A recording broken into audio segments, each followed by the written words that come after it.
Hello, dear listeners. Welcome to the Endless 8 podcast, a curated list of 8 selected works of Kyoto Animation. I am your host for this endeavor, Yata, and joining me is the other host for this endeavor, Clearandsweet, or Kai. My name is Kai Clearandsweet, and my staple food is love. Mine is entropy. No, that makes you cement addiction. Come on. That's season 2. We're not talking about season 2 today. But we're here today to talk about Hibike Euphonium, the legendary show, the band drama from Kyoto Animation from 2015. I think this is the beautiful dessert after, the necessary hearty meal that was Clannad. Not to put any shade on Clannad, but comparison is sometimes a cruel thing.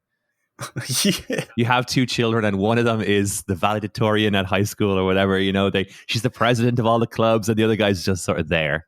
He's that kind of blob of grey matter. And he's great in his own right, but it's just not a sister, And we'll see. We're going to be talking a lot about talent and inherent ability and, performance on different levels throughout the course of this. Yeah, the first thing I want to start off with here for as far as Sound Euphonium goes is just an overview of who all's involved, what the background was. Again, 2015. This one's directed by Yamada. All of it? Ishihara is also listed as a director, but Yamada has series director credit. And people, again, throughout do different episodes back and forth. It's the whole gang at Kyoto Animation. The studio's running on all cylinders throughout the production of this, and you can clearly see how refined everything has gotten over the course of the show, how clean it really is. We've got Juki Hanada on the series composition script. It's very tight. Very, very tight. 13 episodes, right, in the first season. Very poignant. We got Akito Masuda on the music. Insane music, right? I'm just going to chime in with yep, you're right. Keep going. Well, the production values on all these, got to shout these people out. It's adapted from a novel, right? Mm-hmm. I don't think I've ever read the novel. I don't think anybody really has. This is kind of the first work, but we might get to why the novel is not there's a certain relationship maybe that occurs in the novel that every fan of the anime did not want to happen. Oh, I didn't know this. Yeah, See, I was going to go in a different direction with the novel being introduced because this was, I don't know if this had started yet, that process of Kyoto Animation not using any pre-established intellectual properties and kind of buying or getting the intellectual properties, or was that Violet Evergarden that was the first one of those, so that they didn't have to pay Kodansha all the rights and money and everything? Yeah, I'm not sure because I only really became aware of this when Dragon Maid came out, came out, and I was sort of assumed that anything pre Dragon Maid was sort of either exempt or I never really thought about it in the same light as I would have shows that was post Dragon Maid. So I'm not 100% sure if they even own the rights to it. It was mainly just, it was for the fans of the series. We'll set the business guys aside, because I figure either it's successful enough that they can ignore policy, or they have the rights to it because they've gone into it now. We've had 2 movies and 2 seasons, and we have another project coming soon. So they must have at least a stake, enough of a financial stake in it that they can sort of right, rehash it out whenever needed. It seems that way, and it seems like that was kind of the game plan after they did, Haruhi and Nichijou and all these other shows that were owned by Kadokawa or whoever else there, and they had to split the revenue with them, and they were, a lot of the stuff was out of their hands. They were just brought in to do the anime. They kind of changed that. They said, we're going to own these brands, we're going to own these properties, and we're going to sell the merch at our KyoAni store in Kyoto, which I didn't go to when I was in Osaka. Oh my god! Oh no! Yeah. Well, it was a year after the fire. And it was one of those things, we had a tight window in terms of what we could do, and I was so overwhelmed by the sheer level of otaku-ness that you could just find within the city limits of Osaka, that I was oh my god, I think I don't have time to go to Kyoto. I think this is another trip, because that is my number one place to pay my respects at the building and go to the store. Yeah, see, the problem is it's not from what my scouting, it's very unremarkable in terms of a building. You could pass by it and just not even notice it's there, right? Oh, totally. And I was I have to convince other people on this trip that it's worthy of getting to, you know what I mean? Sure. Because it's they're okay, yeah, you want to go to Animate again. Yeah. You know, but that's at least that's in like the area that it's in is like called Den Town in Osaka, which is sort of like the kind of the otaku weed area. mecca. Yeah, the place Actually, to wait, be. Is it Den Town or is that in Tokyo? No, it's It's in the otaku area. You know, all the maid cafes and all that stuff was all around the area, and there's plenty of like distractions. For as I was like going through, like, oh, they have a Run with the Wind sticker. I need these. No. I need these. You know, and that was like during the boom of like Slime and Zombieland Saga, and there was like, there must have been some Eva coming out as well because God, there was just like that stuff was everywhere. I stopped myself from swearing there for a second, and realized I don't know what's our policy on swearing on this podcast. We definitely swore in the last one. Yeah. I guess I always like hold it out onto that big that you drop a mic like 19 minutes in and you drop an F-bomb or something like that, you know? Yeah, nobody's expecting it. Yeah. No, you just dropped the C word. Didn't see that coming. My father was a sailor, so I grew up with it in my soul. I was going to say he literally had a sailor's mouth. Yeah. Okay. Are they as coarse with their language as the expression would have you believe? Like, do they swear a lot, the sailors? Yeah. It's all true. Everything you've heard. Yeah, all the rumors are true. The rumors of my decline have been greatly exaggerated. Anyway, so where are we starting with this? Yeah. Production values off the charts. Shout outs to everybody who helped produce this, including the late character designer Shoko Ikeda. Speaking of the fire, how about we start at the beginning in terms of like, I asked you this question previously in the last episode, and we kind of knew it. It was an interesting take in the fact that this is the one that you would come to a lot later in sort of like your anime fandom. I know this already because you said that you've watched it twice, which implies that you didn't just binge watch it to get ready for this episode. You have an experience with this, and what is it? Oh, I mean, I was into anime. I was into anime as a subculture and as a hobby, as a critical analysis. I was going through and thinking about my favorite shows, watching lots of backlog. I'd gotten back into anime in 2011, and by the time 2015 rolled around, I knew who Kyoto Animation was. I knew what they had made, and I knew I was a fan. And then when you see the trailers for Sound Euphonium, that was something I knew I had to watch while it was airing, and I did watch season 2 when it was airing too, and that's when I went back and rewatched season 1. Nice, dude. What about you? It was great when you watching it the first time. What did you feel? But back then, like I actually didn't watch it as it was airing. I remember at that time being like really into like AMV making, and I was really focusing on a lot of like kind of bonesy A1, like kind of more like big budget production sort of shows. Also trying to get through, like I had this backlist of movies I had to watch. Like, oh, you've never seen Ghost in the Shell. I have to watch Ghost in the Shell, right? Or I have to watch Akira. I have to watch, even though Akira actually came later. That was like one of my white whales in terms of like, I don't think I watched Akira until like 2019. It was like absurd. It became like a thing then, like, you know, like, oh, you have to watch Akira. I was like, and I won't. Yeah. You know? Turns into a meme. I get it. And then eventually you're like, what? Like, the only person you're sort of like hurting here is yourself, you know? Which is, you know, we might get into this a little later, but we probably won't. But no, I can't imagine Akira would be relevant to Hibike or Euphonium at all. But you never know. The clouds, man. The clouds. Well, production values. Let's talk animation production values. So I think I saw it. I think it was like a couple of seasons afterwards, so like 6 months after the event. I think also at that point I wasn't so enmeshed in the fandom that I would have to like, I needed like I was one of these people that wouldn't watch weekly anime. I was like, I had to have it completed because I was going to binge through it if I liked it, and I needed like a certain rating on Mal, or like I needed like enough people to tell me. You were an asshole, is what you were saying. Well, I just wasn't plugged into the community at all. Like I didn't go to Reddit. I had no like anime friends other than my real life friends, like my physical friends who liked anime. So it was like, how do you find something? Someone tells you something, or you go to. God, it wasn't out of snobbery. It was just you weren't aware. It wasn't on your radar. Yeah, I literally was. The only AniTubers back then I was watching was literally, I think it was Digibro, if he was a thing. I think he was, or they or she was a thing. Shout out to Trixie retiring from content creation. Yeah, dude. I was literally thinking, I hope it happened that somebody actually saved certain videos. Oh yeah. The videos are archived. I went back and used them. That how to tell if an episode is bad after one episode. Yes, I remember that one. Remember that. Yeah, I believe it. I I think subscribe. I had a similar theory that I was like independently working on my own because it's like a thing, And I remember like when that video came out, it was like, God, I should have wrote that. I had that idea, It's like I might have a friend who always claims that he had some great invention, and then he never got around to making it, and 6 months later he found it in the store, and it was like that could have been me, Not that I could have done the work that Digi was doing at that time, but I remember having a sort of my own sort of like take on that with regards to like specifically anime, and I guess by sort of like what we say Japanese media in general, because they were coming from like manga and light novels, and there's such like a formula to them. But we digress.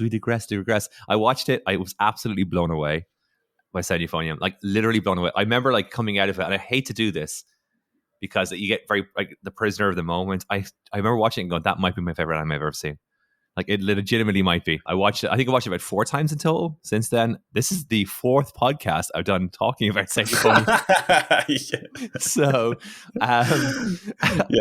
we've only released one, and that was a new person watches it, and the other person who's seen it and is so enfranchised. They're like, "Didn't you just love when Sapphire Chan was carrying?" And it was just like it was maybe not as coherent as it could have been because you're so in like you're like a lusty middle-aged woman reading her fantasy erotic fiction. You sort of lose the control of yourself. There's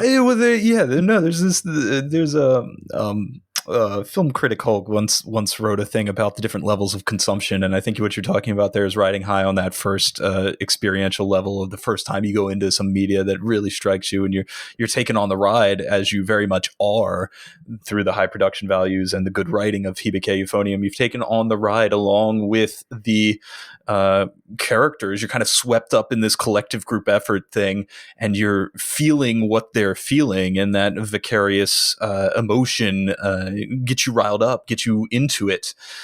Then after that's kind of cooled down, after you've experienced that, you've come back to it, then you can come back and look at the mechanics of it, how it goes about manipulating you and why it's so good at doing that. Yeah. We had a quote last week to end the episode. This is not a quote that is actually directly relatable to Sound Euphonium, but I wanted to bring it up, and it was from Roger Ebert. Again, as a film critic who brought it up, I wanted to kind of share this. This is him talking about Goodfellas. He says, most films, even great ones, evaporate like mist once you've returned to the real world. They leave memories behind, but the reality fades fairly quickly. Not this film. Is it something that inhabits your mind? And then like this show, I know, spawned so much fan art and fan fiction, really hit a lot of people in that way. Or is that the impetus you're talking about in this Roger Ebert quote of the thing that sticks with you and inhabits your memory and you put in your Twitter profile? Yeah, because I think the proof is in the pudding with this one. I think there's no real data to prove this, but I think if you had to like say which show from the 8 that were selected, and in the Kyoto back catalog in general has the most like rabid fan base. I'm not saying the biggest. I'm saying the most like dedicated, the loyal, the most obsessive. Those Sound Euphonium stands, like they're kind of different, right? There's like Sound Euphonium people, and you can see it all over YouTube, all over Twitter, where there's just like there is a community there of people. Like there's certain anime that have this. I think like Haikyuu has this as well. Madoka Magica sort of has this as well, from my experience. Sure. But with Sound Euphonium, it was just because I don't know, because I felt myself kind of drawn to that world. It just felt more explicit than we'll say Clannad. Like I don't think Clannad has this sort of like fanaticism. Yeah. As like enjoyable as it is and as cute as Dango is, No, it's kind of faded with time. Certainly, it's kind of dulled, I guess would be the right word. I want to say that I think the staying power of Hibike Euphonium is because of its reality, or how real the conflicts and the structure and everything in the show becomes really over the course of the show. Because this isn't a fantasy. There's literally no, highfalutin drama and plot nonsense or anything. It's just a band drama. And the emotions that are invoked by it are so tangible and so forthright that it really, really can relate very easily to something that normal people have experienced. Yeah, absolutely. And I guess on a production level, if you're like a Sakuga nerd or whatever, this one is flawless. Oh, yeah. You want to talk about like KyoAni's eyes? I know, I hear you Violet Evergarden fans, but But well, just hold I on guess there a second. that's a couple things that I wanted to talk about. Like, as we mentioned before, this is KyoAni clicking. This is like them on all cylinders. Like, the only other thing that I think is on this level of production quality in general is like, I don't know, early or like 2011, 2010 with Disappearance and Nichijou. Like, I kind of hold those two up as like, man, they were really on during that time. But I think I this know one, you're not a fan again, of it. I know you're not a fan of it, but oh, the production quality of Hyoka is yes. it's That actually can't be intimidating denied. as well. Yeah. Because that's sort of in that So golden run as well. Like you can right. see, you know, like Chidanda looks a little bit like Reina, you know, and Yeah, we're somewhere in between the 2010s Kyoto animation and the 2015 Kyoto animation. Yeah, I get what you're saying, and I think too that this kind of like we arrive at peak KyoAni character design. Is that a weird thing to say? Because I don't know, maybe Violet Evergarden would be a little bit closer. Maybe Free, I don't know, would be a little bit closer. But I think this character design is peak in several different ways. The scale for one thing is in this one it's actively like noticeable how impressive the character design is, because you're just like, you know, like Drill's girl, right? Like, you know, she's just there, but she is so well designed. There's not like a sort of like, it's not the Yu-Gi-Oh meme, right, where it's sort of like spot the main character. You know what I mean? That's very deliberate, though. They gave personalities, names, positions on the concert hall for every character in this orchestra. Like, they have a whole character sheet and backstory for every single character in the entire band. That's purposeful. And you know what I love about that? The fact that because they did that, they could, like, it sort of makes this sort of like Easter egg thing where you have like a Nozomi character, right? Who's like a much more like pronounced thing in season 2, and then in Liz and the Bluebird, and you're like, yep, you're kind of wondering, oh, like, but did they put the effort in at the beginning? Can you see Nozomi? Can you like look her and point her out to, there she is, and that's her, and that's like, you know, that's like her character design, and that's her personality, and she doesn't even like say a word in season 1, right? She doesn't have a line. And I thought like in terms of like structuring an episode and creating this sort of like wider sort of thing that people can latch onto. I love the fact that the break cards would introduce the various like sections of the band.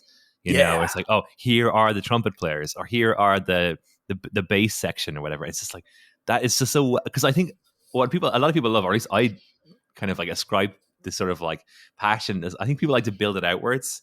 You know, it's like, oh, you have this thing where like, I have these 4 main characters. These are 4, like, I guess 5 if you include Asuka, but these like 5 main characters. But there's this like worlds beyond that are just like so like gratifying and like awesome and quirky and different. And when you have like character design and like the effort to like just spotlight it in a way that's not like, you know, like forced, or like you just have a random scene that's sort of like incoherent to the rest of the story, it's just very, very well done.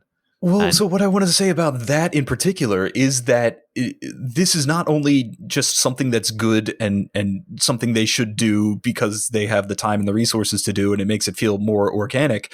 It's actually core to the story. And if we take that the core concept of season 1 of Hibike Euphonium is all about this kind of theme of collective passion and trying very hard at one collective goal, and the sacrifices that you make for that, all tied in with this backstory of adolescence and figuring out who and what you want to be and what you want to do and what you want to care about, then it is beneficial to the show to have all these very, very minor characters that are all fully fleshed out and have thought about and have had that effort put in, because then you can see them contribute in that way. Or I know you wanted to mention the senpai character who doesn't really take things seriously. I forget her name at the time. Asuka? Oh no, Asuka's all about it, right? Asuka's the glasses girl? Or so you're talking about the girl who quits to go Natsuki. to like Natsuki. Yes, Natsuki. That's her name. Yeah, if you're opening the Natsuki barrel, I'm gonna be like ready to hop in there. I just want to say how I view Natsuki, because Natsuki's the perfect example of this. She's also in the band, or like the who's the dumbass trumpet guy who's the love interest for Yes, I literally for had his Hazuki. name. I literally had his name pulled up. I don't even remember who cares about his name, but he's in the same position of like he's in this band. He has to buy in as well, but Natsuki also has to like she comes to her arc is that she comes to buy into. She gets swept up in everybody participating and caring and wanting to try very hard to go to the nationals. Whereas at the beginning of the show, she doesn't give a shit at all and she's just sleeping.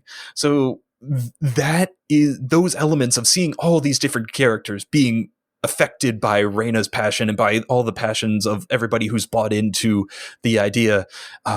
It makes it feel so powerful because it's not just Kumiko doing it. It is Kumiko, of course, but it's more than that. It's everyone, and that's a collective group effort. That's what the show's about. Yeah, you very well said. So I think we're going to get to Natsuki later on as we get into the characters. So I'm going to save like the effusive gushing over my all-time favorite anime character. And let's let me get into like I do. Oh, like I think it's okay. Like, it's a little bit. I didn't mean to steal it from you then. No, because like I just one the anime is like it's I think now that it's sort of like dulled in terms of like I get to rationalize it now. I say it's like if it's not my favorite, it's like top 3. Okay, like there's a couple that are like you could maybe make a case for. Before we set out to do this, I was on Twitter and they announced season 3. Actually, right? Mm-hmm. That was a thing that happened. We should acknowledge that. Yeah, that's crazy. But if season 1 of Hibike Euphonium is not a 10 out of 10 for you, you need to check yourself. Yeah, because you need to figure out why, and you need to have a good explanation for it. Because this anime is fantastic. Yeah, I don't think it can be denied. Like it's one of those things where like. Yeah, there's so much to say, and there's so much I don't want to kind of front load it. But so I guess if we kind of get into like maybe start off. We're with 20 minutes in. We're not front loading anything. Hit me with it. Okay, I was just gonna say like, random things that like I love. It's like one, like it's my favorite training arc in an anime. Like this, and I just when because and this gets into like the character herself. Okay, so that's why I thought maybe it would be good to get to 2 characters in specific, which is Kumiko and Reina. Which are sort of like the 2 again against the alpha and omega of this series. Like, there's a lot of great pairs. And that's what I love. Is like there's like 5 pairs of characters that I just like love their sort of dynamic. But the name is on the marquee, right? It's like it's Kumiko and it's Reina, and especially season 1, not less so season 2. But those characters, like, it's so much of the show is like just carried by these 2. Right, and the core concept is that they foil each other, right? Yeah. Like they have this relationship where they were together in middle school and got their dud gold, right? That's the first scene of the show. Yeah. And Reina was not satisfied, whereas Kumiko accepted it. Yeah. And then in high school, Reina has not given up her passions. She still wants to, pursue the highest level possible, be the best she can be.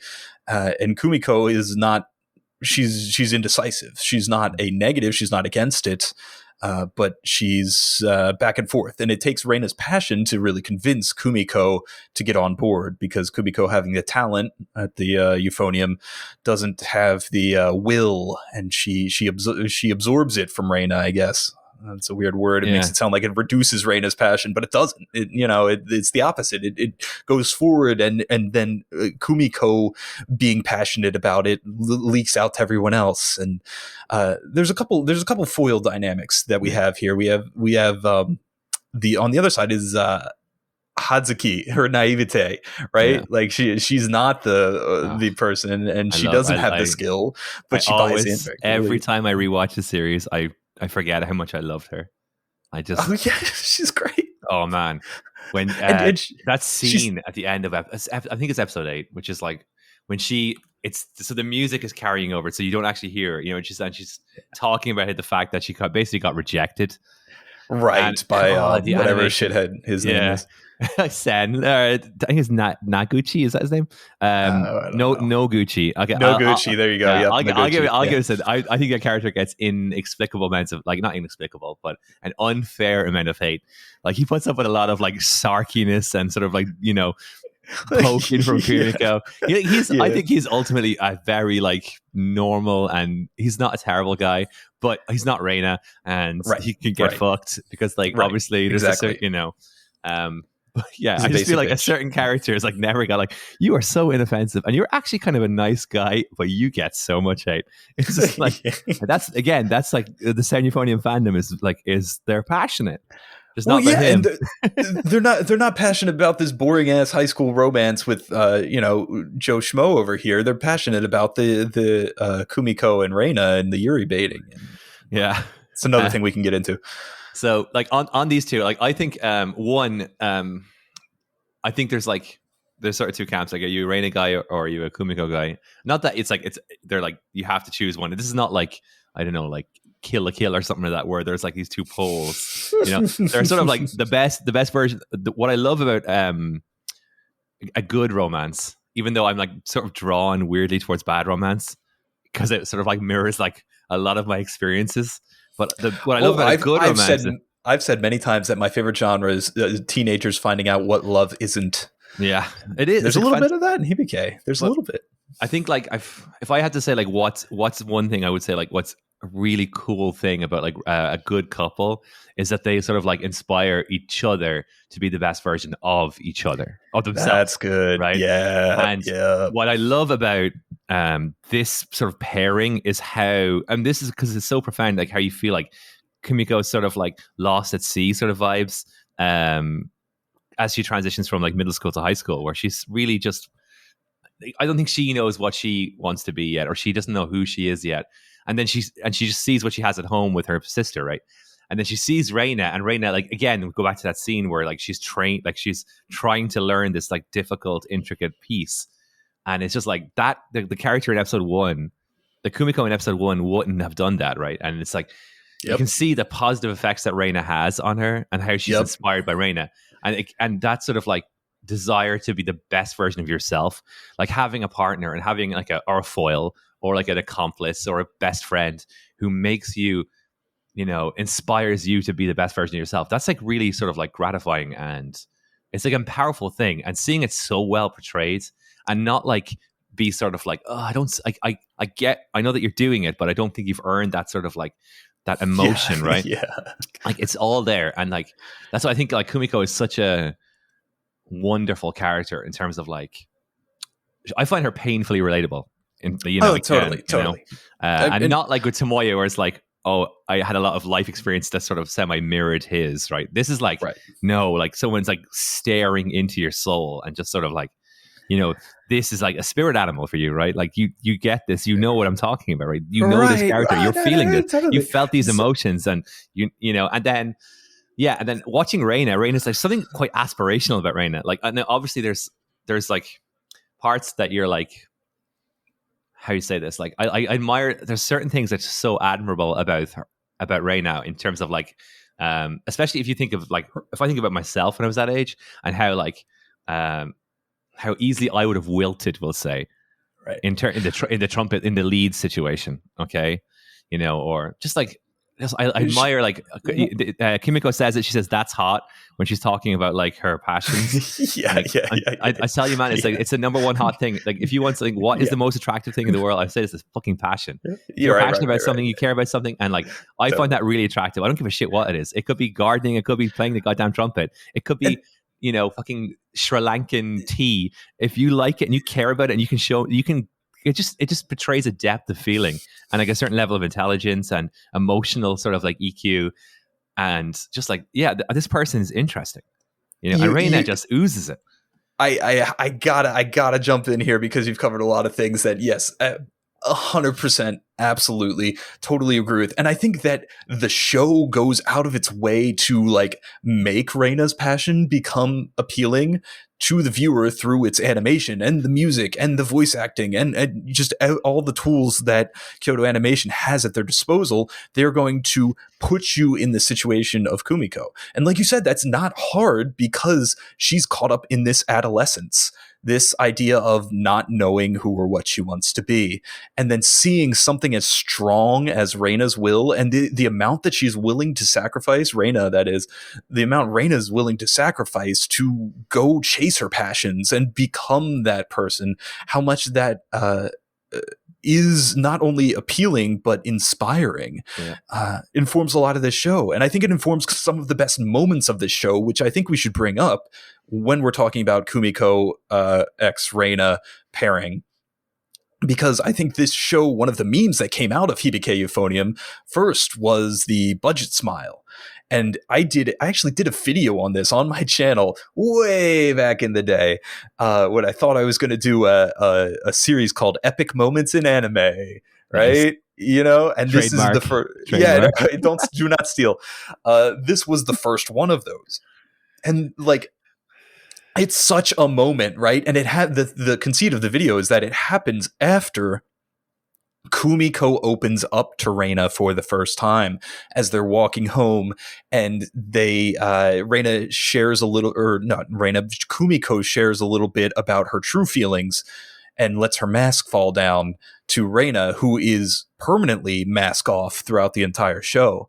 And Reina responds to that with this like immense amount of animation of flipping her hair back and smiling with all the lights and the lens flares and everything. And it's just the most gorgeous thing of all time. It's a reward for you, just as it's a reward for Kumiko, because you were open, you were honest, and you know, and you didn't play into the societal expectations. So that's the other thing too.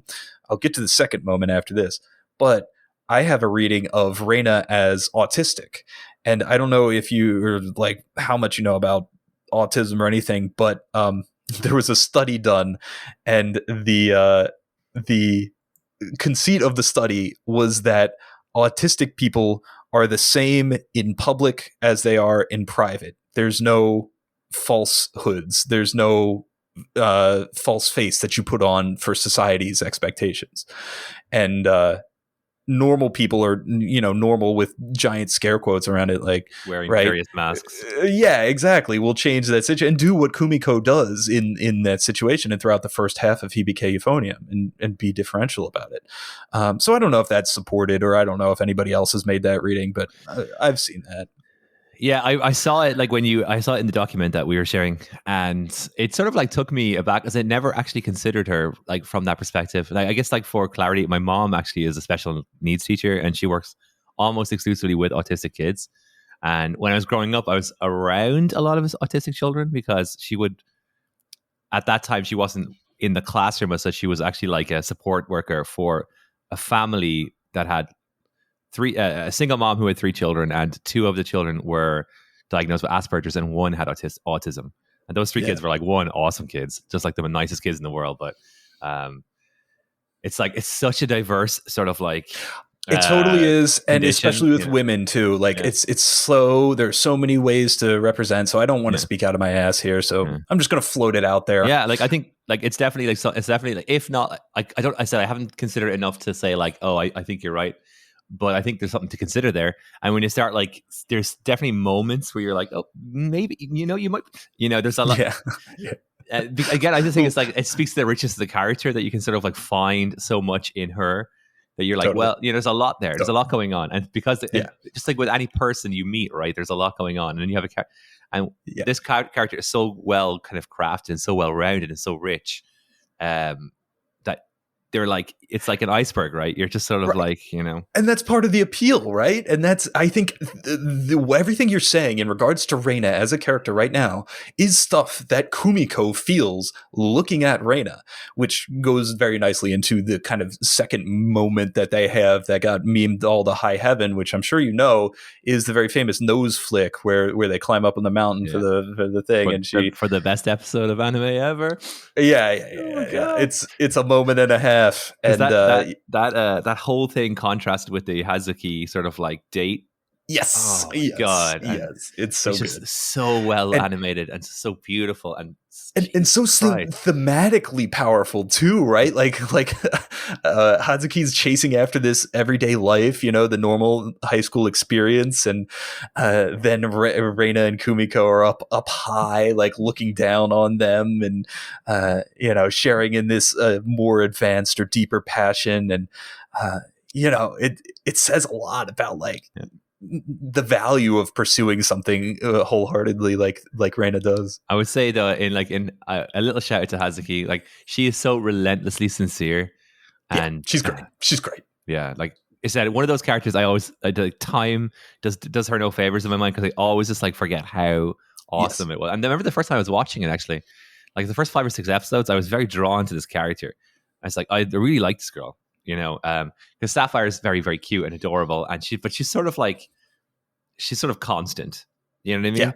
Yeah. She's just like totally a static. badass little bass player, and she's just adorable. But like, what Hazuki is like very like, she's very vulnerable, I guess, and that's nice to see. I find it's nice to see, and it's refreshing. But yeah. Shout out to Hazuki.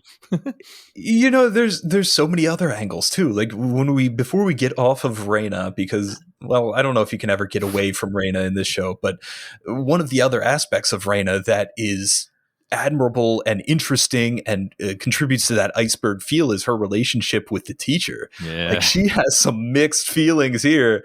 Like she respects his passion as a music teacher, right, and as somebody who knows a lot about the music, and that's her whole backstory with chasing him, but then there's also like her weird level of adolescence. Yeah. Like he's actually very pretty, and she's into that, and he sort of wandered out of the pool. I always like that joke. He sort of like wandered off a free into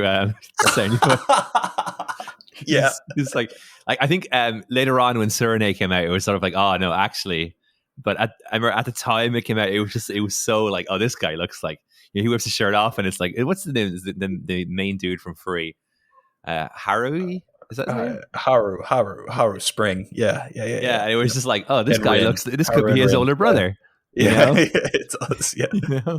I would say on the teacher, like just where we're on it, great teacher. I think like the way his sort of frankness with them when he asked him to make a choice.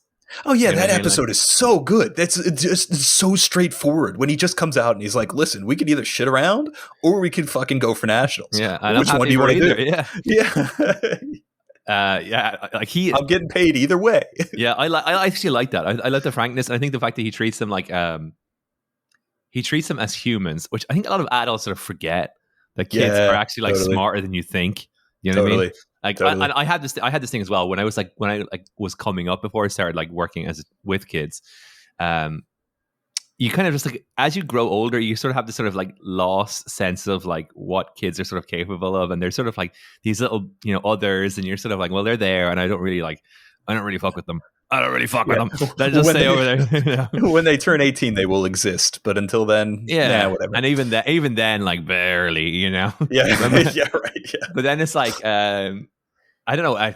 Once I got like, literally forced to be in their presence and like work with them and see them, and it's like, wow, they're kind of like awesome. And then I remember like this thing where it's like a lot of adults just don't. Like a lot of adults, they just don't get me, but they don't. They really don't.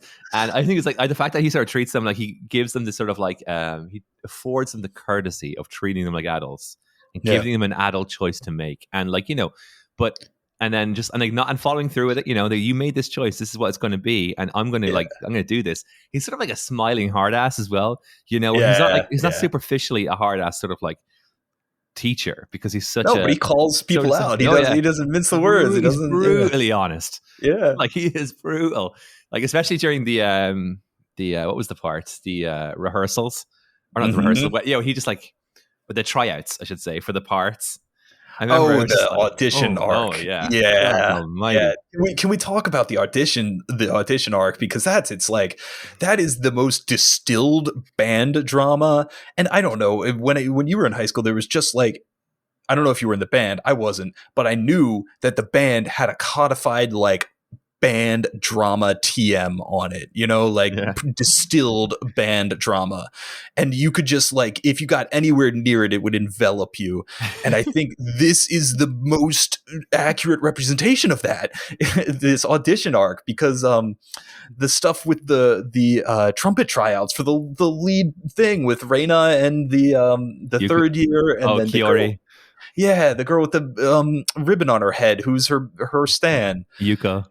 Yeah, exactly. Thank you for the names. These are like Yuko is like one of my favorite characters. I fucking love Yuko, but right? she does herself no favors in season one. Every time I watch, No. because she like one of the things I have to get on this really quickly about Yuko. One of the things I love about Yuko is how aware she is of the feelings of others, and especially in Liz and the Bluebird, she sees through all the shit so quickly. She's her EQ is like really on point, and her empathy is really high. And unfortunately, in season one, when she's just like so like she's just so like enamored with Kiori and like, oh, she's so pretty and it's her last year, she needs to do the solo. And unfortunately for us, or for her, I'll say in the eyes of the audience, is that that means she sees Reina in an antagonistic light, which is like hard because Reina's fucking awesome. Right. And so it's impossible for her to maintain, right? Like that comes crashing down, right? Like she cannot be mad at Reina. And that's kind of like a thing that happens over the course of the season. I was so happy when she became the president the president after like when she became a third year. I fucking love Yuko. Love Yuko. Best ship is that's not Kimiko X right now. It's actually Yuko X Natsuki. There, I had to say it. I had to say it at least once. And then we're back at my staple food is love. That's Sorry, that was a complete tangent, but that drama. A complete tangent at all. I mean, it's like in terms of like we were like the drama at that point. I was like, oh man, because when she had that moment when she heard her and Yuko broke. I was getting there. I was getting there when they do the battle, right? The trumpet battle. And then you just hear Reina perform and you're like, fuck. And then everybody's crying and you're crying and it's just like, God, because you can this is crazy about this show that by the end of Hibike Euphonium, you're actually like thinking like, are they in tune? Or like you actually have like a connoisseur ear towards the thing, even if you have no background on anything. That first episode, you could hear that the band sucks. Yeah. And then when they perform, then there's a giant concert, right? Performance at the end, you're like, shit, that's good. Yeah. Right? Right? I wouldn't say I was quite like, you definitely like fine tunes your ear. Like to like, I don't know, like to. I'm sure there's someone laughing at there, like you petty mortal. You don't know anything. We're insulting the big one for me was like it was going to be that trumpet solo, the trumpet battle, because when Kaori did it, she fucking nailed it, and I was like, okay, now am I going to be sophisticated enough to hear Reina crush this? Because you know, like it's Reina, right? Reina has no weaknesses. You know, you know what's going to happen. You know entirely what's going to happen. Yeah, but I was like, am I just going to infer this from the characters, or am I going to be able to hear this? Because to me, Kaori sounded great. But then there's like, not a terror and resonance, but there's like a moment where you're just like, this is just like, this is resonating on a different level here. Right? You feel it and you're like, holy shit, how did this, it's like a sports drama where you actually stop or you actually learn about the sport, and you feel it on that level that the characters feel it. And that type of voyeurism, that type of immersion into the thing, it should not be possible for something like a band anime, but it is.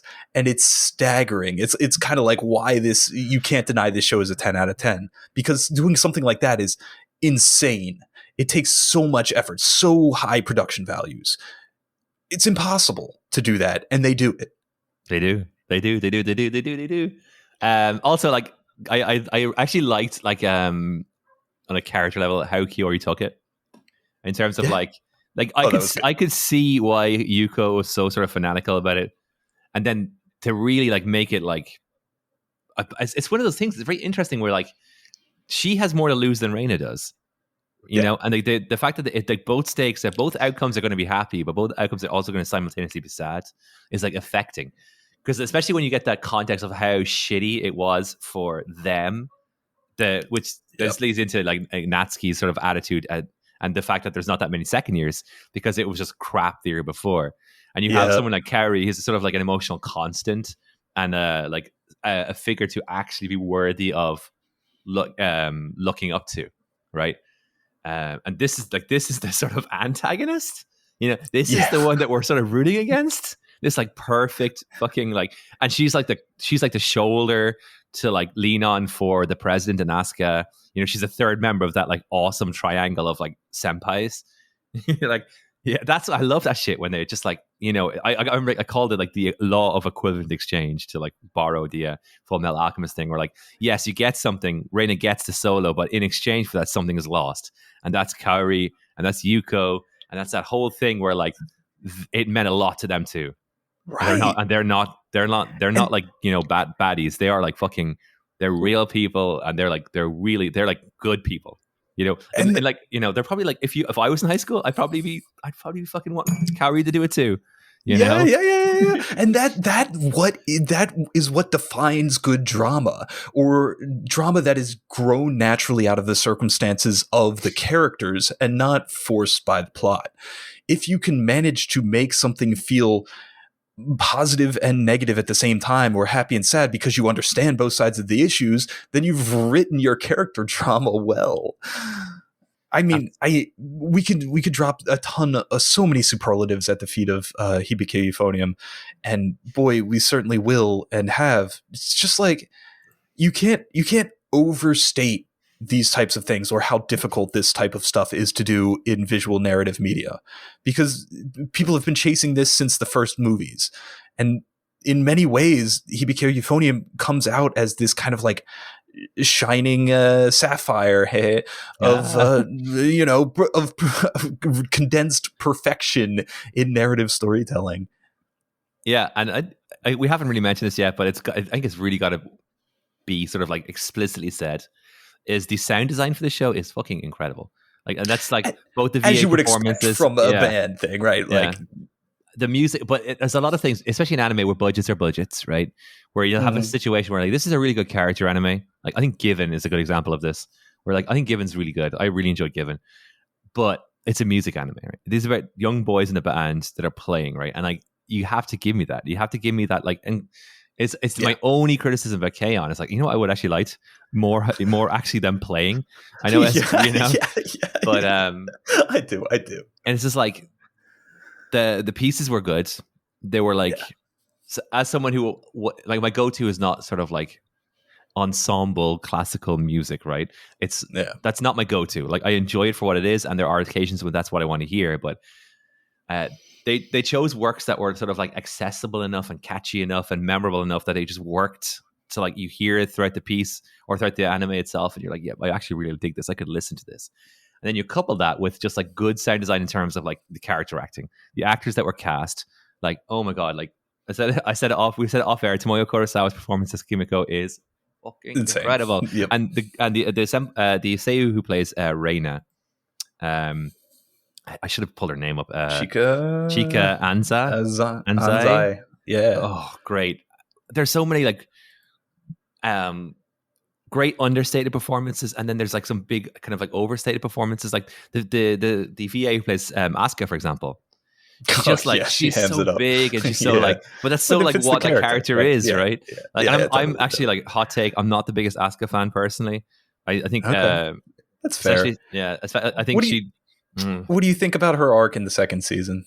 Well, see, this is the issue. Like, you know, how like we're talking. I think you made a comment earlier on. I was going to make a sort of sly joke about. You said something about like, how could anyone like, you know, something Raina, like push Reina aside. I was like, well, they fucking push Reina aside in season 2, you know, which is why I do not think season 2 is a 10 out of 10. Yeah, it's not like, and I love season 2 because I love like my group, my gang, my favorite characters are all the second years.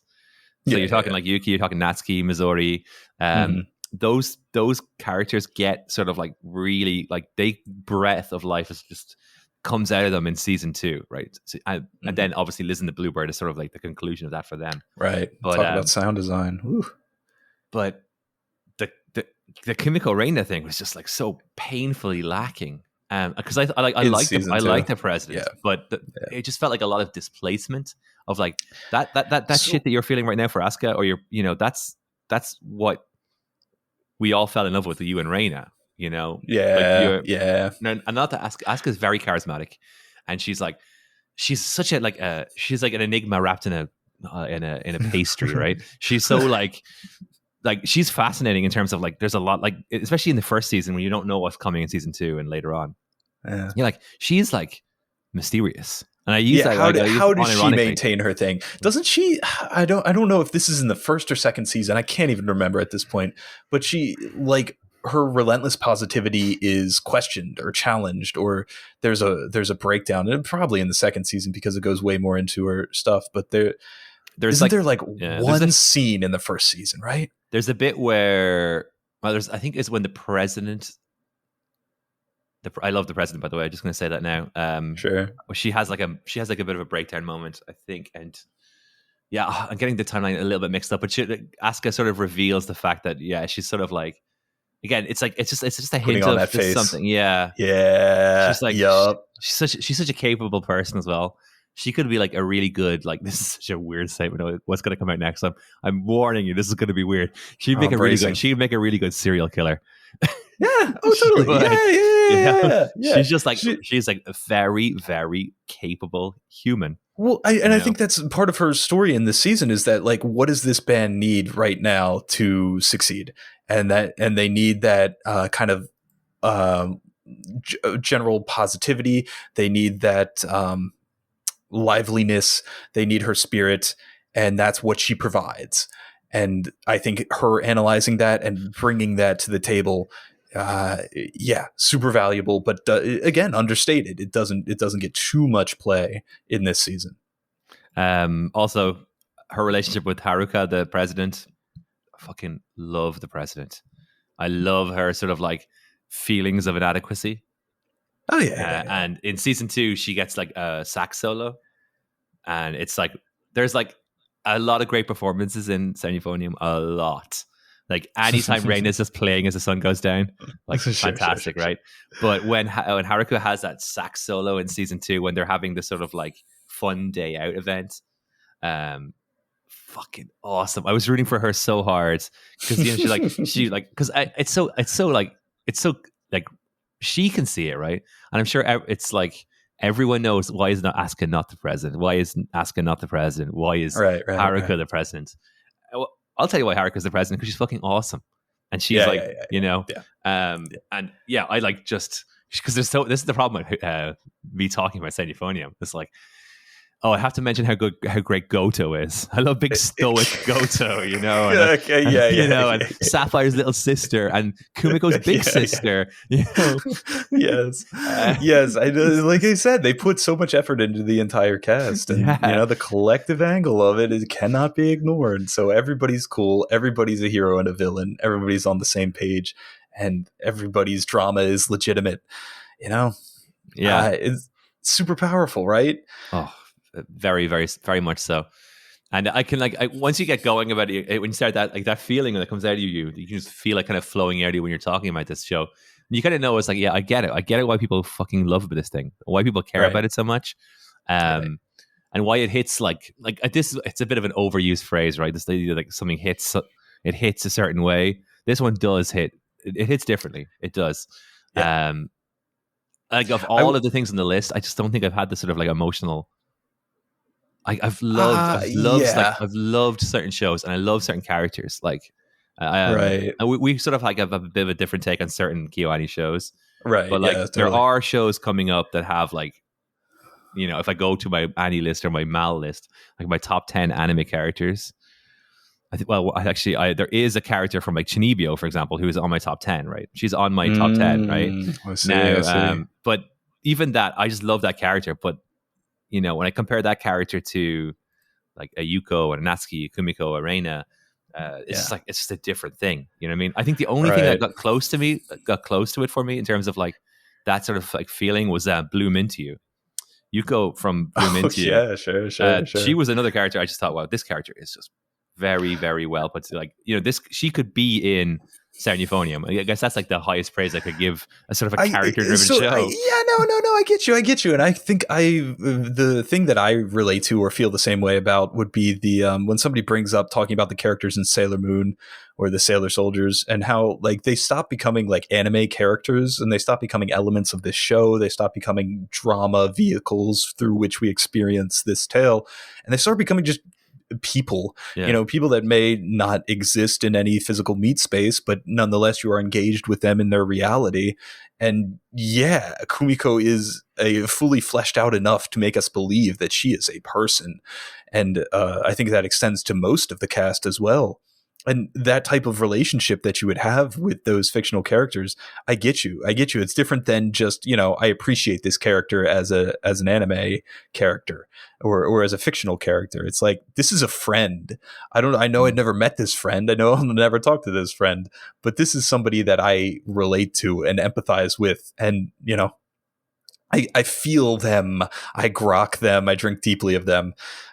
I think for me, the element is, there's one more moment that I have to bring up in Hibike Euphonium, because I think it is, again, one of the most popular ones, or the one that gets the most play.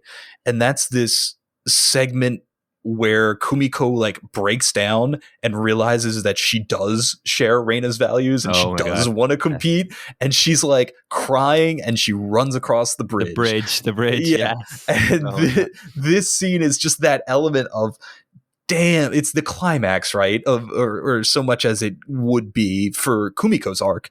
And it's so well animated. It's so produced and so effective at conveying her emotions in that state that it takes me back every time I see it. I'm like, okay, this is the mindset she's in. This is where she's at. And I love it.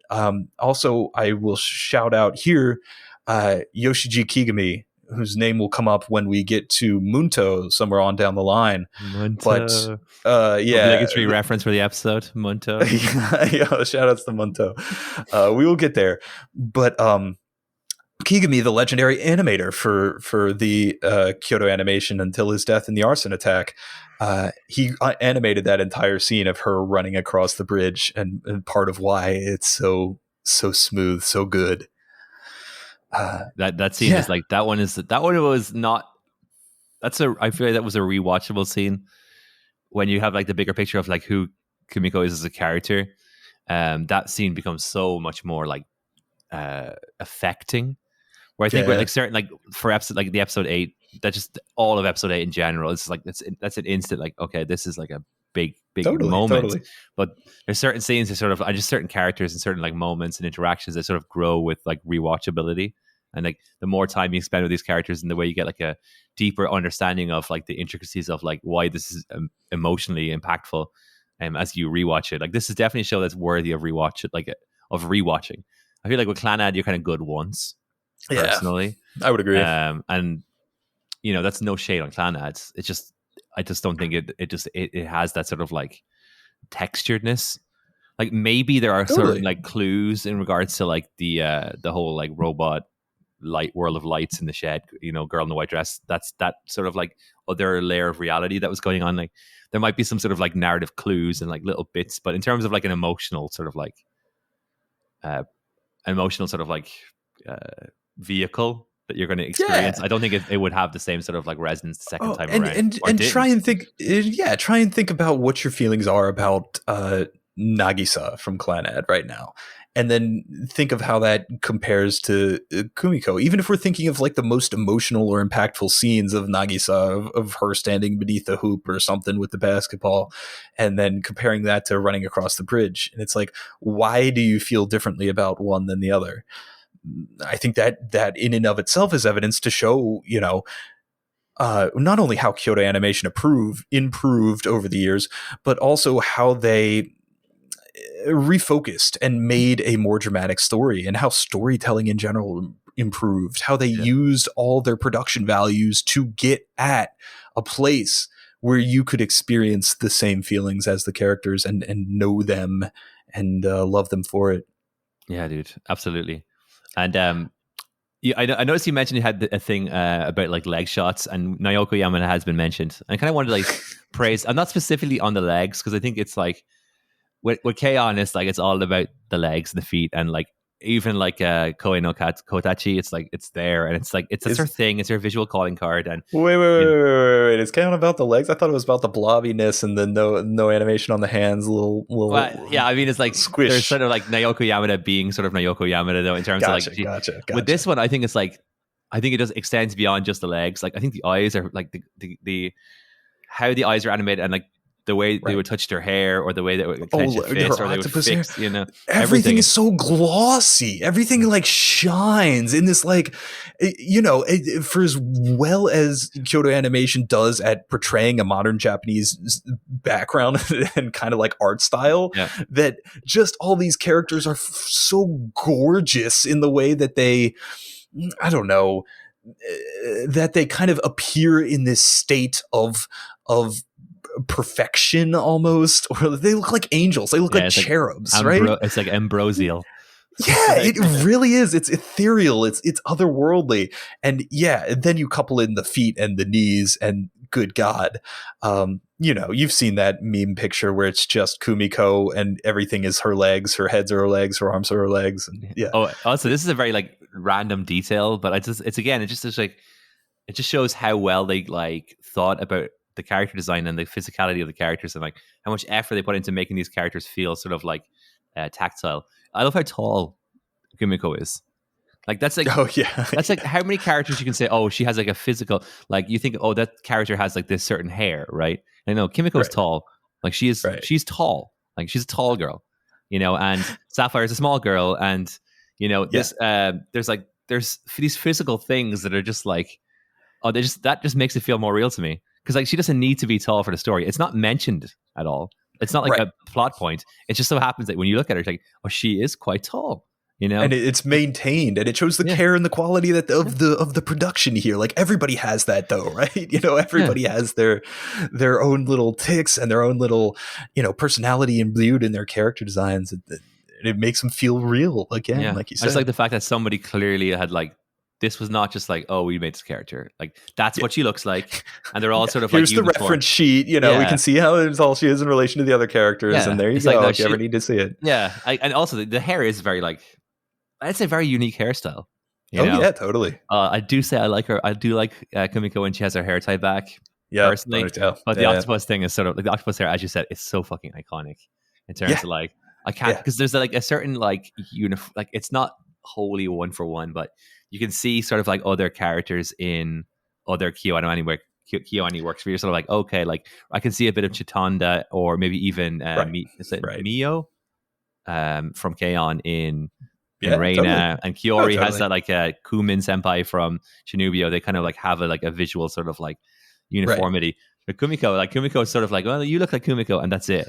You know? It really is. And I think too that I don't know, but I spoke about this in my eulogy video after the fire for the people that worked on Disappearance of Haruhi Suzumiya, and like Shoko Ikeda does the character designs in this show, right? And she did the character designs in Haruhi, and the I don't think people realize how much taking just, you know, a light novel illustration from somebody and a description in a light novel and then turning that into an entire decade style of animation and character design.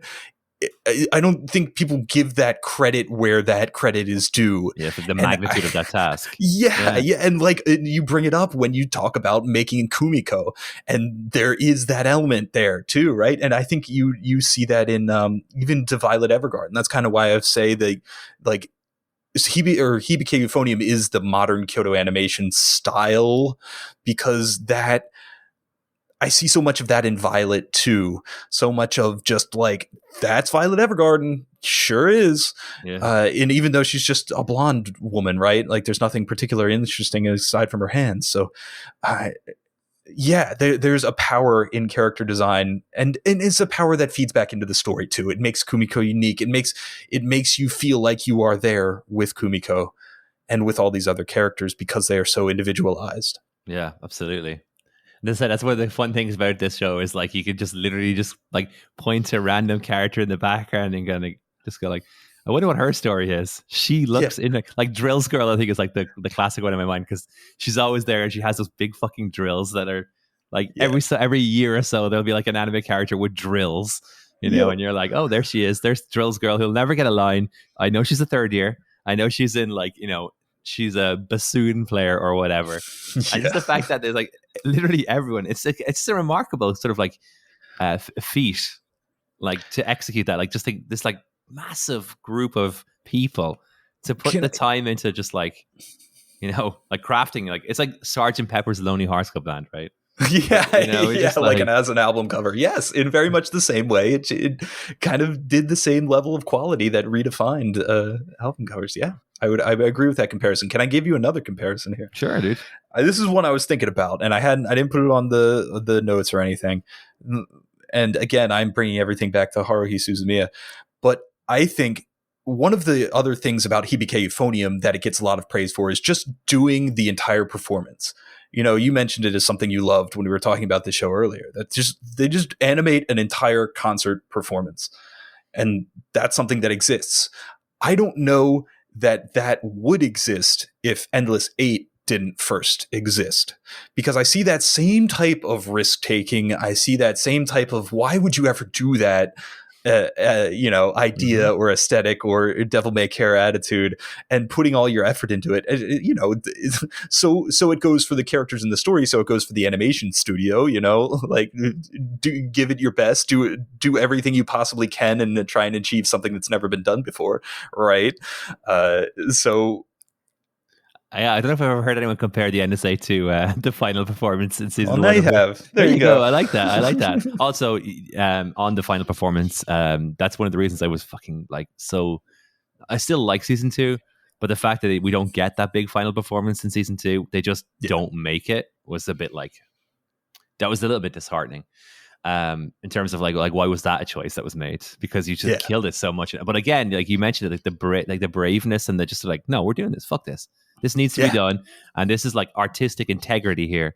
Like that's like admirable, especially like I think people can go one or two ways with the end to say, right? Like I'm not gonna lie, I had a hard time getting through it, but I was damn sure that I was going to get through it. Like I'm not, we're doing this, right. But like the thought of going, I don't know. I know what you're saying. I know what you're saying. Yeah, have you rewatched the NSA? Yes, I did. Last year I rewatched Haruhi Suzumiya. But yeah, no, the idea is that this, in Hibike Euphonium, the end concert scene, the artistic integrity of doing an entire concert scene pays off. And I think that's generally undeniable, or I don't know. I'd like to hear any arguments against it, but I think it is effective, even if you are not a fan of watching concert performance. I think it really does show you or become a climax that you would be invested in. Whereas in Endless 8, the idea is that we want to convey to the viewer that KyoAni is trapped in this endless, repeated, ongoing no way out, and he has to find a way out. And the frustration that goes along with that, it's kind of these negative emotions. It's kind of like the panic of not being able to figure your way out of this Endless 8. Does that come across when you're watching Endless 8? I would say for many people it does, but also kind of trips over that line for many people of going into it took me out of the film, and it took me out of the thing. So maybe you could make the argument that the performance at the end of Hibike Euphonium, the entire performance, takes people out of enjoying the drama of the story. But I don't know that it really, that it seems to a much less degree, or it would be much harder to make that argument for Hibike Euphonium. Absolutely. I can't even comprehend that line. Like I can understand it logically, the line of like that reasoning, but emotionally, you might be like, you might as well be banging two pots together and saying like, that's my theory on fucking relativity, right? It's like, I don't get that. Like what? It's like there's a gap of, there's a fucking like, there's some cognitive dissonance going on here, because that's the payoff. That's what they were working for, right? And just like watching, like again, because you're talking about the light and the color, like how like well like lit and shiny and sort of like ethereal everything is, and just like how beautiful the instruments sort of glow when they are playing, and just like the breaths and the like the little physical ticks and just like everything, like all the drama, all the bullshit, all those additions, every fucking beat we had was leading to this syncopation between these like 100 like or 50 souls coming together for this like perfect 6 minutes. And if you can't take 6 to 8 minutes or whatever it was just to sit there and just like go, that's the payoff, like this is competitive, right? This is like you wouldn't complain about a Haikyuu doing a whole season for one game, or Kuroko no Basket doing 10 episodes or whatever for a basketball game. This is their game, right? This is their moment, and just let it breathe. Like, and the fact that they didn't need cuts or, like it was, like, it was just, oh man, it was fantastic. And again, talk about how well it was done. You'd have like, her name sort of escapes me now. The Liz and the Bluebird character, not Missouri, the one who quit the band, Nozomi, just sort of like there and watching and like, just, you guys make so much effort. You guys are so good at this shit, Yep, it's the small stuff. It really, really is the small stuff, and all throughout, not just in that performance, but all throughout, you have like all your little Kumiko little mouth sounds or exasperated sounds. You got all your little, flumping down on a bed, and then the sound effect on that, and there's just the tiny little moments that make the show so powerful. I also, I gotta say, on the sort of like nice touches to this sort of series composition, I like the inclusion of Kumiko's sister as sort of like this sort of weird sort of like cautionary. I don't want to say a cautionary tale because that like implies that that's what she is, everything that Kumiko doesn't want to be. But it's sort of like, well, it's almost like this is what could happen, to you, and you inherently don't want that because you, as much as you struggle and as much as you don't want to admit it, you're more like Raina than you are your sister in terms of, and just like having that sort of like crossroads, that sort of dueling influence of like which way she could go. And then obviously that it kind of extends with her senpai who she grew up with, who chooses to focus on her studies more, Yep. And that was that's one of those moments where you're like, she's such a very, very relatable thing. But those early doors when she's like not giving it her all, and she, and you're just like, like totally. You're completely justified, but fuck you at the same time, Yeah, exactly. But you can't tell her she's wrong. She's got to come to herself. A nice exhale of like, just what a show.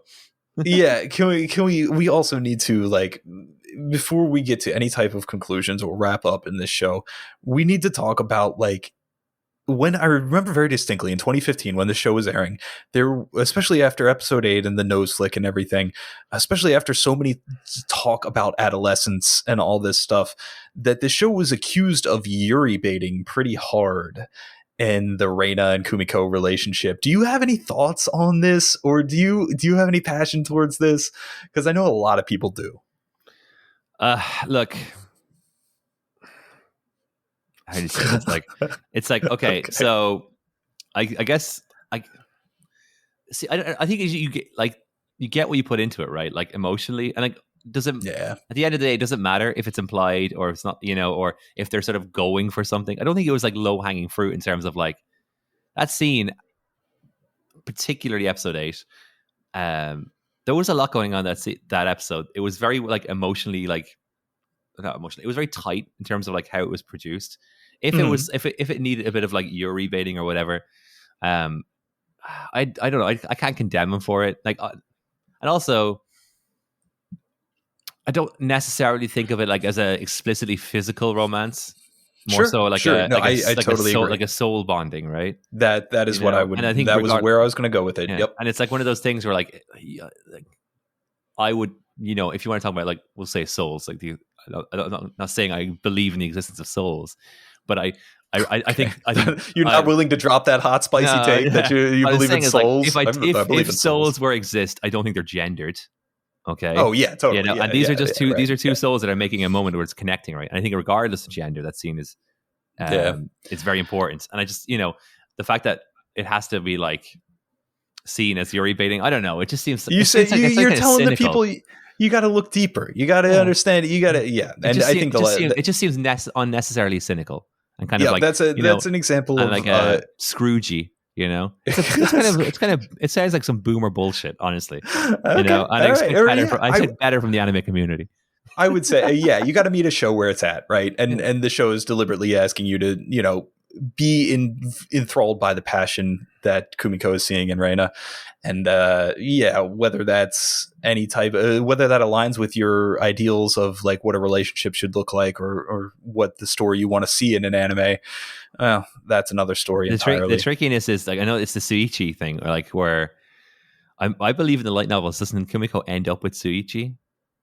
You tell me. You're the one who's read. I haven't read the books because I just know okay, I just know that in the books it was like she ends up with a best boy simultaneously worst boy only boy. No, that's shit. I don't like that ending. That's it. No, but that's what I mean. It's like, well, it's a lot of it's going to depend on like how they choose to like handle it themselves, because there's no obligation that you need to follow the core text to the letter, right? Like you can, like if you think of like Game of Thrones, like they went off on their own road years ago. That's a whole nother 90-minute podcast. Yeah, right. But it's like like at the end of the day, it's like you're making this thing. Like, what are you going to do? Right. Like, because I hate that. Well, like, no, I don't always hate it, but where it's sort of like the default thing is like, well, that's not how they did it in the anime, or or that's not how they did it in the manga, or that's not how they did it in the light novel, or the original. You know, it's like, all right, okay, well, then go fucking read the original.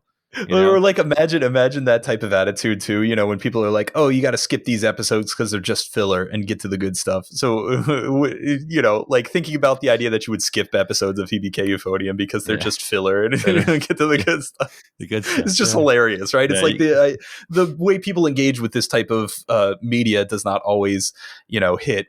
I was talking before the podcast started about IGN's top 25 anime of all time, right? And spoilers, but there's no Hibike Euphonium on it. Yeah, I wouldn't expect it to be, honestly, not from IGN. Right. Which like, is my head would explode. Like, what? Yeah, but in my top 25 list, hell yeah, easily. Right? Yeah, well, it's in my top 5. But so out of curiosity, what's number 1 on that list? I assume it wasn't Ouran High School Host Club. Oh no. There's other Igarashi works there that did a little.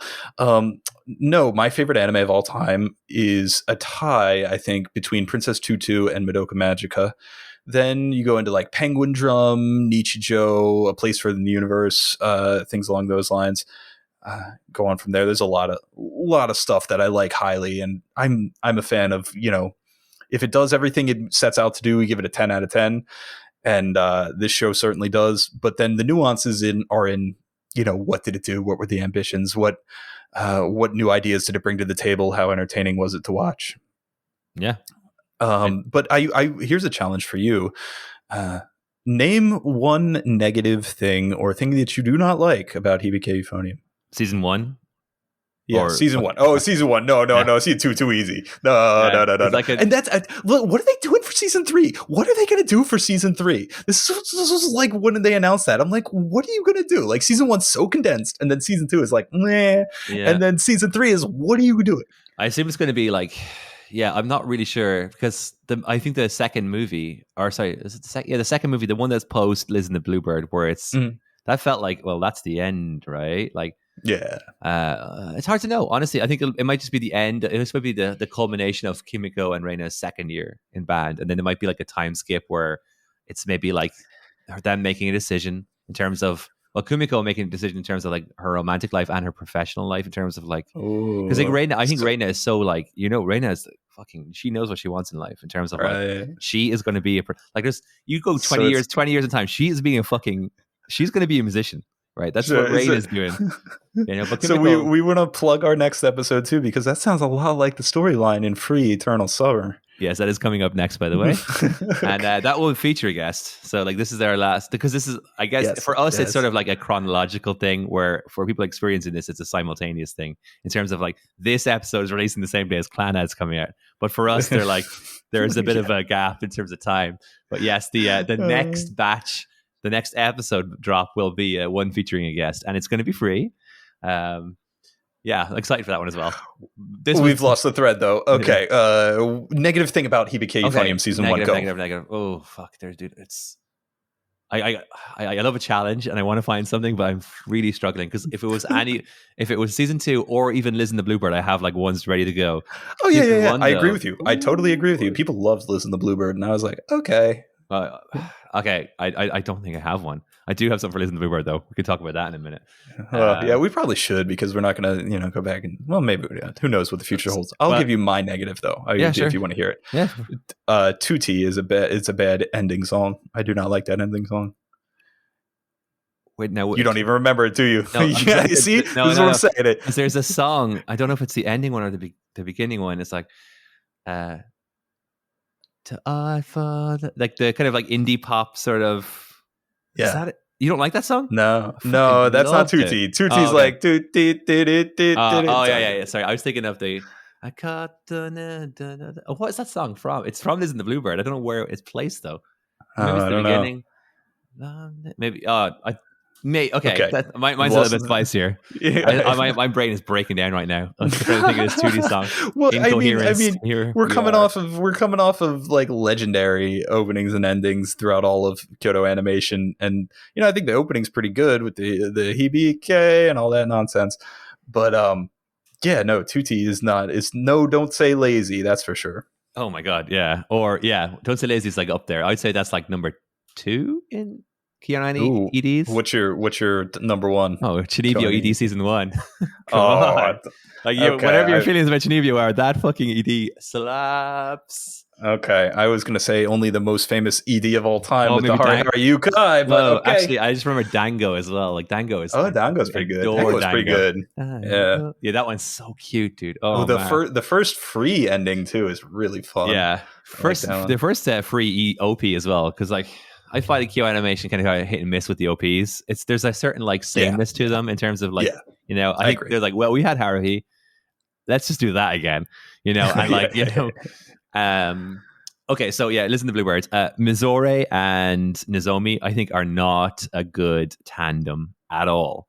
Sure. Because I was again this thing of idea of like mutually inspiring each other to be better, the best versions of yourselves. That doesn't happen. They're like there's like a dependency that's not healthy. I just don't think they work together.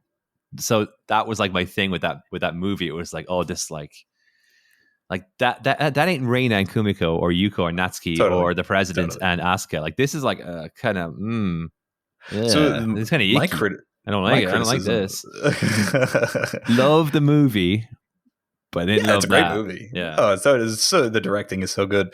I will say my criticism of Liz and the Bluebird is just that the like central inversion that what's her face is the Bluebird and the other one's the girl, and it's like swapped, and it's like this big moment in the thing of like she was the Bluebird all along, and I'm like, that's not that big of a revelation. I kind of saw that coming a while ago, and it doesn't hit as hard. I think I remember this again, or some of this like 4 podcasts where we like randomly started talking about Euphonium. I guessed it on another podcast that's now defunct when Liz and the Bluebird came out. And I think the conclusion that we kind of drew to that one at the time was that they're both simultaneously Liz and the Bluebird.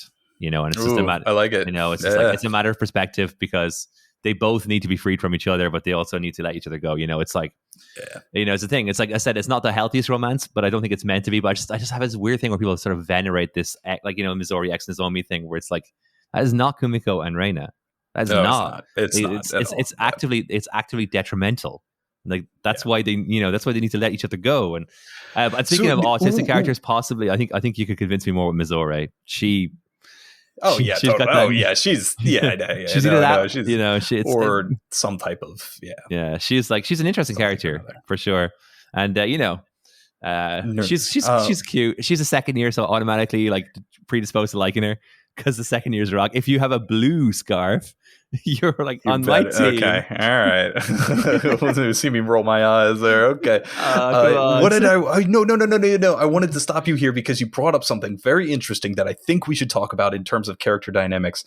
Do you think we've talked about how Reina's passion influences Kumiko?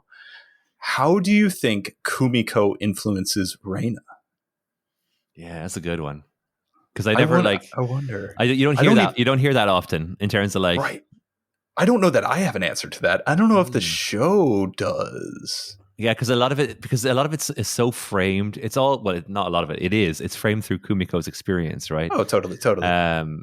So a lot of like what you get from Reina is either perceived or sort of like you projected it onto her, right? Shit, dude, I don't know. Maybe it's like a validation, like a solidification of what she needs to do. Because I'm sure she's human, right? There must have been times where that Yuko Kiori trumpet lead thing was like, there might have been a wavering, right? And I think Kumiko just gave her like a pep talk at one time where she's like, "No, you fucking, you go, Reina, you go, right, you go, Glen Coco." That's a Mean Mean Girls Girls reference. reference. There we go, The fact that yeah. you got that, I like that though, because that movie bro, is I say that all the time. I love that movie. Shout out to Tina Fey. I would say that it's like Reina's like, see, Reina's like Reina, right? So she can do it, right? But having someone to like lead, having someone like just to be at your back, Yep. I would say that's Yep. like a spurring influence, if not one that you needed to drag you on, right? Totally. Because like totally. Reina's not one of those people that needs that, right? She just needs like the reminder that she has it, and Kimiko could be that sort of like emotional support as like a parent, right?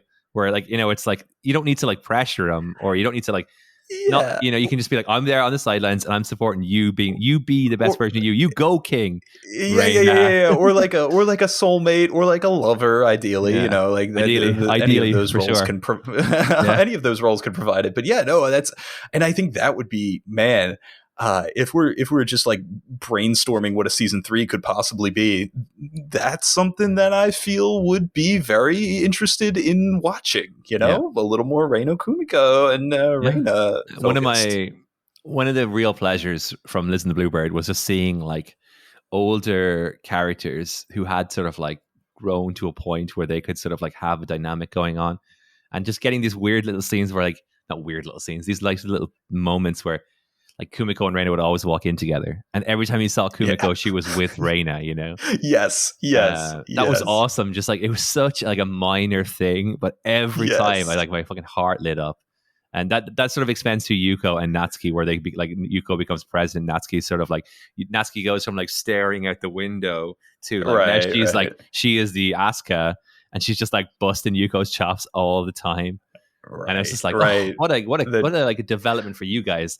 Like, because I fucking love that relationship those two have, where they sort of like simultaneously hate each other. But when when the whole trumpet shit goes down, and when Yuko has like her breakdown, who does she go to? She goes to Natsuki, and that's why Natsuki is the best girl in all of anime, and Yuko is fucking awesome. And thematically too, we're better together, and that type of thing being shown in that way, and in a really visceral kind of like lived in way that you can't deny. It reminds me of some of the best couples of anime that I've loved too. So would you give your couple then best couple for this episode? Do you think that they're... Oh, it's Natsuki and Yuko for me. Okay. All right. But that's so like personal bias, because it's one of those things I kind of mentioned about Hazuki earlier on, where she's so relentlessly sincere. I said I love how emotionally like considerate of others Yuko is, even though she is wearing the black hat in season 1 because of the trumpet thing. But that side, she just reads people so well. And this is more season 2 and Listen to Bluebirds. And Natsuki is just being funny, and like she's also clearly into metal, which is like such a fucking cool little thing. Her fake metal band t-shirts in season 2. So, like, cement addiction. Hell yeah. Oh man. Shout out to the pool episode. And just her journey, with that, like that. So those two together are just like, like that's like they're like you're talking about like same-sex couples that are just like fucking awesome. All the best. Like I can see like I have like my real life friends who are like in same-sex relationships, and especially ones who are who are older and more settled down. What Natsuki and Yuko have, it's just like, that's fucking real. No, it reminds me of Sailor Uranus and Sailor Neptune from Sailor Moon. Yeah, Haruka and Michiru. And you heard it first here, folks, that Kumiko and Reina, they're not the best couple, even in this show, let alone all of Kyoto Animation. Let alone well, let's be like, if I have to be objective. Now, that's probably, you probably would say that that's cheating because they have more screen time. Yeah, but for me, it's Natsuki and Yuko. But if you take, are you taking Reina and Kumiko? No, my best couple is Hazuki, and she doesn't really end up with anybody, but and her loneliness. yeah.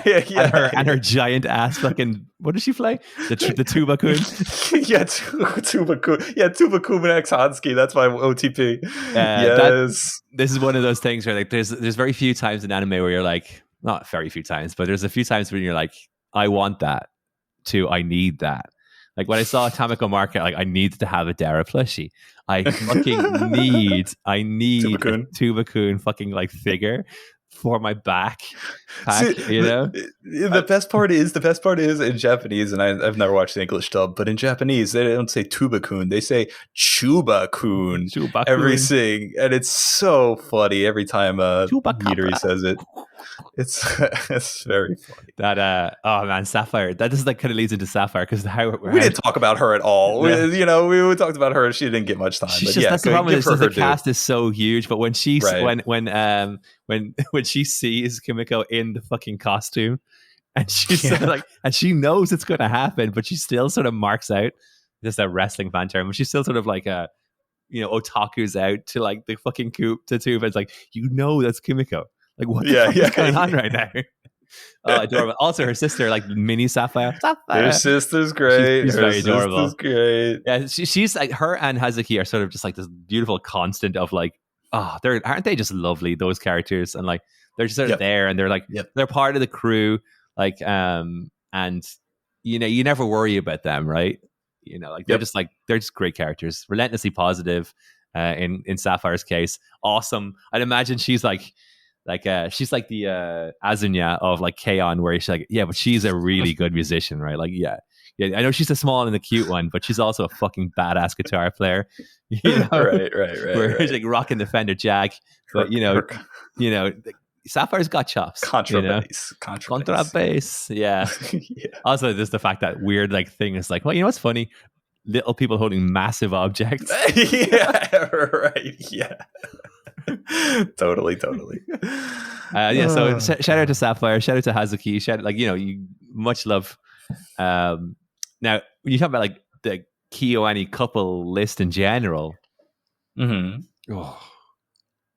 that's a tough one because there's a lot of great ones, you know. Yeah, I mean, we'll get to Rin X Howard next episode. So yeah, and then you got like, I think like, it's tough. I feel like it's whatever it would be will have to dethrone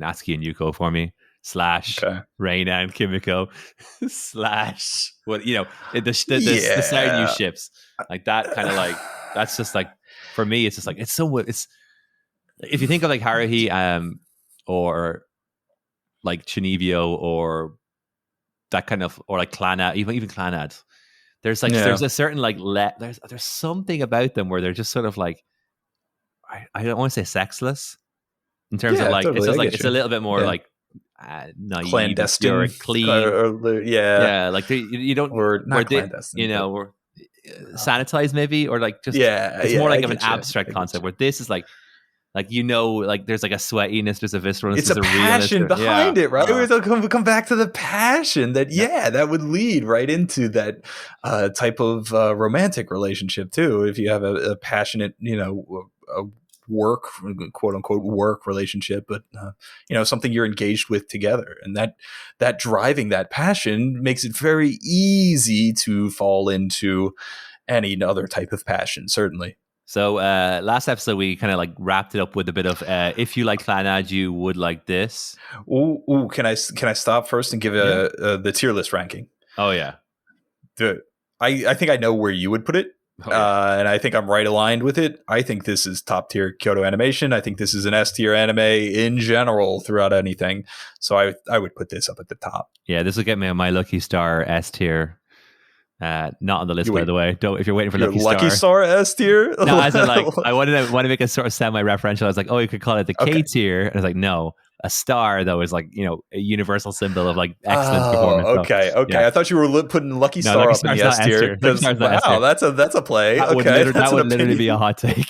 That's some spice right there. I like Lucky Star. I do too, but it's not S tier. Yeah, that's welcome to the B tier, Lucky Star. And, you sit next to Clannad. Pretty solidly. S tier for sure. And on the KyoAni big board that we're sort of like making right now, I'd have like, well, there's only 2 people on the board, but I would have Euphonium and then Clannad. Yes. And that, you know, not that it's like a hard list with 2, but you know, as shows come and go, you know, they'll just get a little bit more spicy, you know. I don't envisage anything coming out ahead of Sound Euphonium for me personally, but you never know. I understand that opinion. Spoilers for me, but I think Nichijou is my favorite Kyoto Animation show, and that's the other one I would kind of throw up there. That and Disappearance of Haruhi Suzumiya if we were doing movies. Those are my two other kind of like S tier shows that I really feel passionately about. But not Kyoto Animation, Hibike Euphonium is undeniable. Yeah. And like I said at the beginning, if you don't rank this 10 out of 10, what are you doing? How you have to tell me you're reading that makes this not one of the best anime ever made and one of the most concise, focused, and powerful dramas ever made. Yeah, dude, for sure. So I kind of mentioned it there a little bit, but the idea of like, if you want a parallel, you want a comp to this, like we sort of said, like with Clannad, you could go the sort of, if you want that sort of like sentimentality, that maudlin thing, you could have that sort. You could have Your Lie in April or something like that, right? Right. Again, I would say this is another top 100 anime, by the way. I think we would both agree on that. Your Lie in April? No, Euphonium. Totally. Like if Clannad is on that list, then this is fucking. Yeah, I wonder where it's ranked in like my anime list or something. It's got an 8. It's got an 8, so it's sort of like 568th best anime. And you have to remember, there's like 100 fucking versions of Gintama that are just like clogging up that list. Also, the fact that it's an 8, which like just to give you context, Bloom Into You is a 7.99, and I think that show is criminally underrated. Sure. Like this is in terms of Mal. Okay, like people love... Oh, yeah, and this is Mal, too. And this is the people that, would put top 25 anime and they'd put 24 shonen action shows. So. Yeah. But if you like Euphonium, I do think you would like Bloom Into You. So there you go. Yeah, that's okay, you were going for the character relationship angle. I like it. Because the mind immediately jumps to any type of, like, band drama or like passion together through playing music, kind of like a Your Lie in April, kind of like Kids on the Slope, right? Given, I guess. Yeah, there's a lot of music anime actually. I don't know. Not K-On though. Not K-On. No, I'm not sure. That would not be similar. It's like it's of love and cake, and then maybe music is in there somewhere after putting cat ears on Asuna.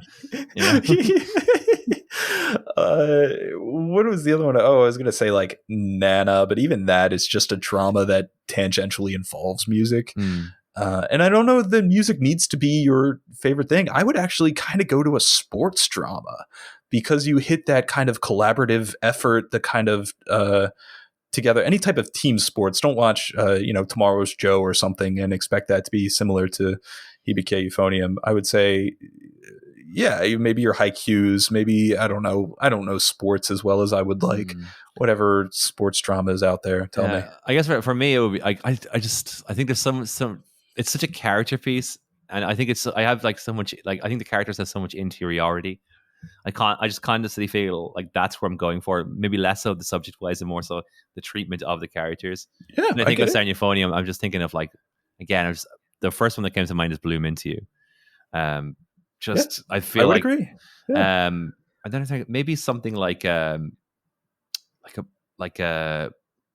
better slice of lives, like Barakamon or Your Light, A Place for in the Universe. I think that one actually, you mentioned it earlier on. Yeah, I think that would I think if you liked Euphonium, you're definitely going to like A Place for in the Universe. I would agree, but I would also say that it's not because of the slice of life aspects. I would say because it's a very focused drama. Yeah, but also just like we have high school girls who are just like adolescents building these incredible relationships, bonds, and interpersonal bonds, totally. Again, where every character, like each of those 4 characters are just so well crafted. And again, it's certain characters that could fit into that world. I could see sort of like a, like that, so like those, like, Reina fitting into that trip to Antarctica, right? Or so, because she has that sort of focus that is it Shirazé? Is that the Shirazé? Yeah. There's kind of parallels in terms of like they have that focus, they have that drive. I think there's a reading of Shirazé as autistic as well, in the same way that I read Reina as autistic. I might be talking about my ass. I could see that one. I can see that one for sure. Yeah. I don't know. Yeah, I feel like that might be the big one. I feel like that if I had to say 2, maybe a place. The more I think about the place for in the universe, the more I'm sort of liking that one. That one. But again, Bloom Into You. And yeah, I would agree. Yeah. Anything else you want to say, or? I don't know. I can we overstate how much this show achieves its goals? I don't think we can. It bears repeating once again that when you set out to make art, you set out with a purpose in mind. For anything on the level of a anime, this huge production that takes 20 years to get going, to get the studio to the place where it can produce something like this, that takes all this effort from all these individual contributors to be on the same page. Like, you got to have a purpose in mind. You need to have an objective. And Hibike Euphonium is so laser focused on achieving that objective through all its avenues, using all its production values of the highest that anime can provide to get you to a place where you feel those values, that you can't overstate that stuff. You cannot, literally, you do not have the ability to say how powerful and impactful it is unless you watch it and you experience it firsthand. Oh, dude, said it better than I could. Fantastic. Cosign. And yes, sir. That's it, man. Like, it's one of those things where you could talk about it forever, and there's so much to say, but that's just the richness of the show.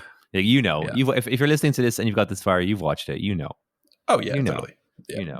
Again, in comments, because we haven't released these episodes yet and they will come out at the same time, we don't know like what the what people's takes are with regards to either Clannad or Sound Youth. So I'd like to hear them or read them in the comments, and we can address them maybe at a later date in a future episode. This will be up on your channel, right, Yana? Yeah, you can find this one on our YouTube, on my channel, or on the RSS feed. And all the subsequent links will be in the description to this video or in the episode notes. So make sure you go over, if you haven't already, make sure and go check out the Clannad episode. And I would say do it first, because that one has the preface for like what we are doing here. That one also has the full list of animes that we're going to be doing on this. Sorry, I used animes with an S, anime, for all the Reddit users. The plural of anime is anime. I know. If you made it this far, go comment on the YouTube video that the plural of anime is anime. Yeah, not the the butchering. There's a few like faux pas that were up. You were doing off the cuff. Not everything's going to be 100% right. I apologize. No. But also in the comments, you can maybe tell us what you didn't like about Hibike Euphonium. I think we all know what we do like about it, but I would like to hear your other readings of characters. I would like to hear anything you have to say about Hibike Euphonium. I really genuinely would. Absolutely. Yeah. We will be back next time for free, and we're featuring our first guest. And basically what's going to happen is now going forward for the remaining 6 installments, I think we have locked in a guest for every single episode now. I believe so, or at least like a pencil perspective. Guest. Yeah. We'll get somebody. We'll find somebody. It's not hard to find people who want to talk about Kyoto Animation shows. Not at all, apparently. Even Munto.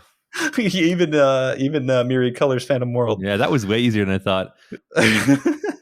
I thought that was going to be a hard sell. I know you love Sound Euphonium, KyoAni, Clannad, Comico Market. But could I interest you in Myriad Colors Prismatic World? Phantom World, yeah. Phantom World, yeah. Could I interest you in that though? Someone's got to do it, or that's basically the attitude. Someone's got to do it. And apparently we were the ones that had to do it. But I think it's going to be fun because, it's going to be fun. Choosing KyoAni or Hyoka or Lucky Star, that would have been obvious. We wanted to spice it up with the most... with the list featuring Munto and Myriad Colors. I love it. Stay tuned. All right. I guess it's bye, love you, bye. Until next time. I physically was about to start waving. But it's an audio medium. They can't see it. Yeah, they can't see it. But it's okay. I'm waving from the heart. I'll wave back.